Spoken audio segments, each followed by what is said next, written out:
Good evening. Good evening. My name is David Cashman. I'm with SEB Housing. This is the lottery for the affordable units at the Essex in Melrose. I know we had a lot of folks apply and are going to be in the lottery. So let me just give it a sec here to see if some more people join the meeting, and then we'll get started. In the meantime, I'm just going to put my name in here.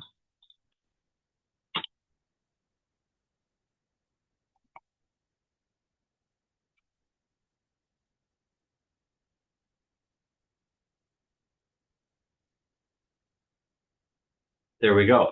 And let me just say at the outset, I'll give you a little bit of background about how many households applied for the lottery, how I'm going to run the lottery, and what to expect as far as next steps are concerned. I will share my screen. If at any point you have a question, please feel free to ask. You can certainly use the chat, but as I'm looking at a few different screens, occasionally I don't see it right away. You can certainly feel free to unmute yourself and just ask your question. Sometimes that is a better way to actually grab my attention. So without further ado, let me get started. My name is David Cashman. I work with SEB Housing, and by now you certainly know us as you submitted your lottery application through us. We are an offsite affordable housing lottery consultant. We got hired by the developers of the Essex, and we work with properties all over the state to run lotteries and do compliance work for affordable units. For this lottery, we had a total of 234 completed applications, so pretty good turnout. 45 of those households indicated that they qualified for local preference, meaning that they live in Melrose, they work in Melrose, or they have kids attending the Melrose schools. In total, there are 6 income restricted or affordable units of either and they're either 1-bedroom units or 3-bedroom units. There will be 4 separate waiting lists. And the order on the waiting list will be determined in part by where households are drawn in the lottery, in part for some of the units, whether they have local preference. And for the 3-bedroom units, the order on the wait list will also be impacted by the household type. The program wants larger households who are viewed as needing 3 bedrooms to have a higher waitlist position for a 3-bedroom unit as compared to households who might like 3 bedrooms but don't really need 3 bedrooms. So as an example, just speaking generally here, in the typical case, say 2 parents and 3 children are going to be higher on the 3-bedroom wait list than, say, a parent and a child, who the program would see as really only needing 2 bedrooms, regardless of where they're drawn in the lottery results. And if you're curious about that, you can revisit the wait lists that are in the information packet that was on our website during the period leading up to the lottery application. Let me go through the wait lists here, and let me share my screen. Apologies, I meant to do that before. So let me just, okay, there we go. And then, give me one sec here. Here you are. Okay, so this document that I'm showing you on my screen, I will send to you later tonight, along with everything else I'm going to talk about. So don't feel like you have to take notes or memorize anything. We're going to send you everything, and it should be, honestly, by later tonight or first thing tomorrow morning. So in the local preference category, this one here, we have a 1-bedroom apartment. There are 3 of those. Sorry, I should have said a wait list for 1-bedroom apartments. There are 3 of those, 142 households. Household type does not matter for a 1-bedroom unit because every household is appropriately sized for a 1-bedroom unit. No household is overhoused, and so household size doesn't matter. So The only things that will determine the order on this wait list are where you're drawn in the lottery and whether you have local preference or not. Next, we have a 3-bedroom apartment. There's 1 of those units and 97 applicants. 71 of them were type 3 households. These are households typically with 4 or 5 or 6 people, occasionally 3 people if it's like a parent and 2 children. Households who the program deems as needing all 3 bedrooms. There's also 20 applicants who are type 2 households. They'd be in the second tier behind the type 3 households. And finally, 6 applicants who are type 1 households. So those 6 will be in the bottom tier. Again, regardless where they're drawn in the lottery. All type 3 households will be above all type 2 households, and all type 2 households will be above all type 1 households for the 3-bedroom unit. 19 of the households in total qualified for local preference. The rest did not. Okay, then we have our general open pool waiting list. We have, again, another 1-bedroom apartment, 1 unit, 142 applicants. Okay, these are the same 142 as up here, but they will be in a different order because on this wait list here, local preference doesn't matter. The only thing that will impact the household's position on this wait list is where they're drawn in the lottery. Local preference makes no difference. And then finally, we'll have a 1-bedroom mobility accessible unit. There are 3 households who qualified for that. And when I say qualified, as with local preference and household type and everything else, when you submitted your lottery application, we just accepted whatever you put on there, but all of the things that you put in your lottery application, if you're invited to move forward later in this process, will have to be verified. So your income, your assets, your household composition will need to be stated. If you said you had local preference, you'll need to prove that you have local preference, et cetera, et cetera. But for purposes of the lottery, we just took whatever you put on your lottery application at face value. There's no additional minority drawing to add minority households to the local preference pool here, so we can skip over that. Let me talk about the lottery itself. So there's actually going to be 2 drawings. First, I'm going to do a local preference drawing for the 45 households who indicated that they qualified for local preference. I will take all of those households' lottery application numbers. So those are the A dot blank, blank, blank. And everyone should have their lottery application number. And I'll plop them into random.org, which is a online, or it's a website where you can put numbers in and it will spit out an entirely random new order. They use it in the city of Boston and in other places, and we've been using it for a few years now as well. And it's a great, super quick, efficient way to put in a set of numbers and have it spit out an entirely new order of those same numbers. So we'll do that with the 45 local preference households.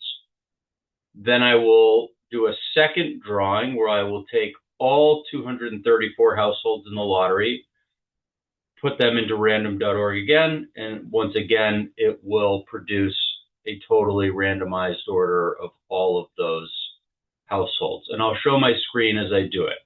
Now, given the size of the box where I put everything in, it'll be a little hard to see probably, but it looks like there are only about 6 people on the call. So once I've done it, you can just tell me your lottery application number and I can look it up for you and tell you where you're drawn. But please don't make the mistake of thinking that the lottery drawing is your waiting list position. That's not the case, okay? The lottery drawing is one factor of several that determines your waiting list position. The waiting list position determines if and when you're going to be called by the leasing office for the next step in this process, which I'll talk about in a second. So, you know, it's possible, just as an example, that a household could be drawn first in the general drawing that I'm going to do soon, but not be first or even 5th or 10th or whatever on a waiting list, just depending on, you know, their various priority categories or lack thereof. For example, if the first household drawn in the lottery is a single person and they only applied for a 3-bedroom unit, they're not going to be the #1 household on the 3-bedroom list. In fact, they're going to be one of the bottom 6. Okay, so I will certainly show you and tell you where you're drawn in the drawing, and it's certainly better to be drawn earlier than later, but it is only one factor that determines where you are on the wait list. Now, the wait lists we will share with you look like this. So the way it's set up here is you have the 4 separate waiting lists, so divided by these thick black lines. So the first one is the local preference waiting list for a 1-bedroom. There's 3 of those, and here are all the households that will get, after we do the drawing, all the households, the 142 of them, their numbers will get plopped in here. And then here's the one for the 3-bedroom unit. There's just one of those. Here's the one for the general 1-bedroom wait list. And then here's the one for the 1-bedroom mobility unit. So you'll just have to find your number on the wait list to see where you are relative to all the other households. If you're in green, that means you're in one of the top positions and are definitely going to be invited forward in the next step of this process, which is you'll be contacted by the leasing office. You'll be given the opportunity to submit a lease application where they'll look at things like, usually your credit history and your prior tenant history and see if you have any criminal background or anything like that. And they often look at your income and assets just to make sure you have enough money to afford the rent. Now, that doesn't apply if you have a voucher, but it does apply if you do not have a voucher. And so, so that's the next step of the process. And the reason that there are 3 households in green here, or there will be 3 houses in green, is because there are 3 units. So we can say with confidence that at least these 3 households will definitely be invited forward. And there's only 1 unit here and 1 unit here and 1 unit on this list. So we can only say with confidence that at least 1 household will be invited from those lists. But does that necessarily mean that only 3 households will be invited here and only 1 here and only 1 here and only 1 here? Absolutely not. Why not? Well, because from having done this for many years, we know that oftentimes leasing offices have to invite anywhere between 3 to 5 and sometimes more households just to fill each unit. Okay, so it would not surprise me, and it's quite possible that to fill these 3 units right here, the leasing office might have to actually invite 15 people. Maybe not. Maybe it'll be fewer than that, but it could be more than that. It just depends. And so you could actually get an invite from this list that says, hey, you're being invited to see the units and submit a lease application. You're not in the top 3 spot, but we want to invite you now because in case any of these 3 people don't end up taking the unit, we want to have the next people ready to go. So if you're not in a top position, it is still quite conceivable that you will get the call and the invite to move to the next step of the process. Conversely, if you are in a top position, that doesn't necessarily guarantee you anything because this is a multi-step process and we're really only at step 1, getting into the lottery. There's still step 2 of passing the leasing office's lease screening criteria, which again, SEB didn't ask any questions about that before the lottery. We have no idea about any households, credit history or tenant history. Those are areas that sometimes trip people up in the lease screening process and can be disqualifiers. And then if you get through step 2, then you have to actually come back to SEB, which is step 3. And that's where you have to actually provide your pay stubs and your taxes from last year and your bank statement so we can verify the income and assets that you put on your lottery application. And only if you're still program eligible at that step 3 would you be able to move forward and sign a lease. So there's there's few steps. It can be a little daunting, but many, thousands of households have gotten through it over the years, so it's definitely doable. You just have to be organized and respond to we'll give you a very detailed list of what's required, and you have to submit things by the deadlines when they're due. You'll have, if you submit an incomplete file to SEB at step 3, we'll let you know what's missing, and we'll give you a bulleted list of what we still need, and you'll just, you can get those things and resubmit. And if it's still incomplete, you can resubmit. At some point, you usually have about 15 days to get everything in. So we'll go back and forth during those 15 days. If 15 days go by, and you're still incomplete, you may lose your opportunity, but you will have several bites at the apple to say, you can call us if you're not sure about something. We can email back and forth. If you're like SEB, you're asking for such and such document, I'm not quite sure what that is, or here's why I can't get that, etc. So we'll talk to you, we'll work with you. But there are deadlines, and that's just out of fairness to the property and fairness to other households on the list who also are interested. Being in a top position, it doesn't give you the right to tie up the unit indefinitely. And that's just sort of common sense. Okay, so there's that. Again, this is what you'll be sent tonight. These are the actual waiting lists that determine where you are relative to all the other households on the list.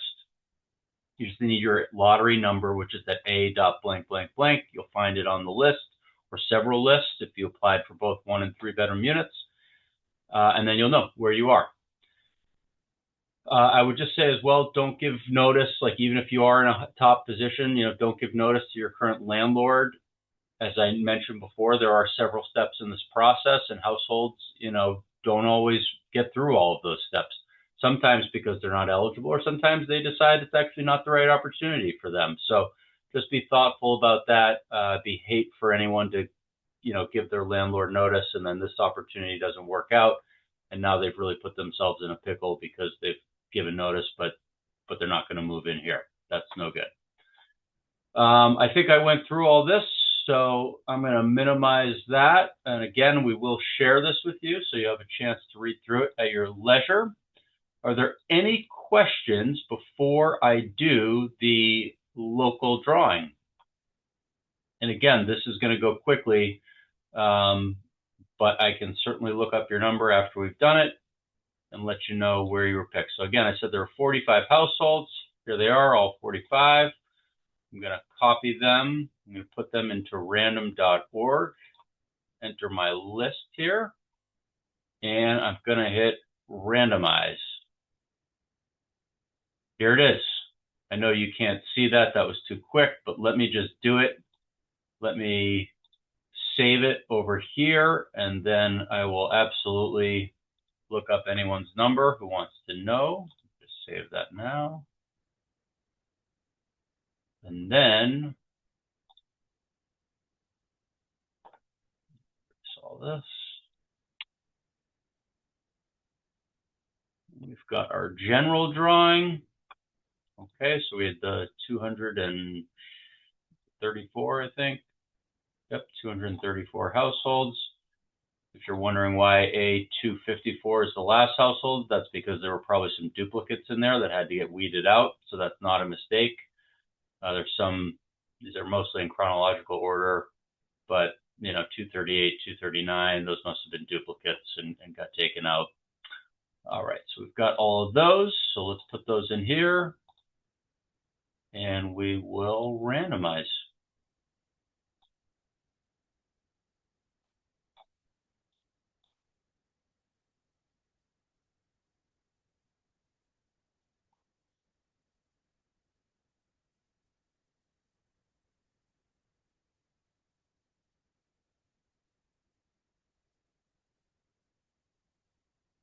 Save that.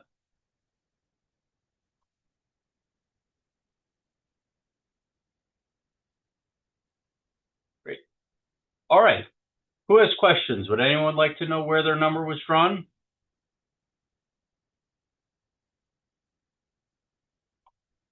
Let me just, you know what? I don't know. People might be putting things in the chat, which I actually can't see right now. So I'm going to stop my share for a second. Okay, here we go. A186. Let me do A186 first.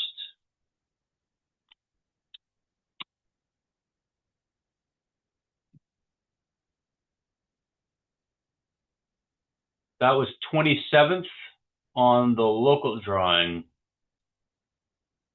and 190th on the general drawing.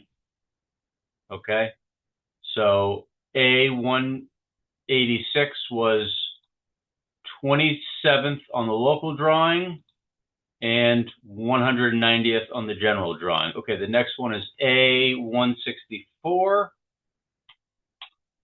A164 was 46th on the general drawing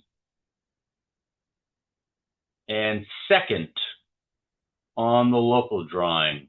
Second on the local drawing. A254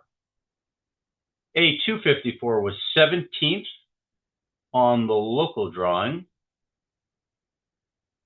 and 94th on the general drawing. That was A254. A215 was 27th on the general drawing and not in the local drawing. So A215 was 27th on the general drawing. Okay, easy. Anyone else? Any questions in general?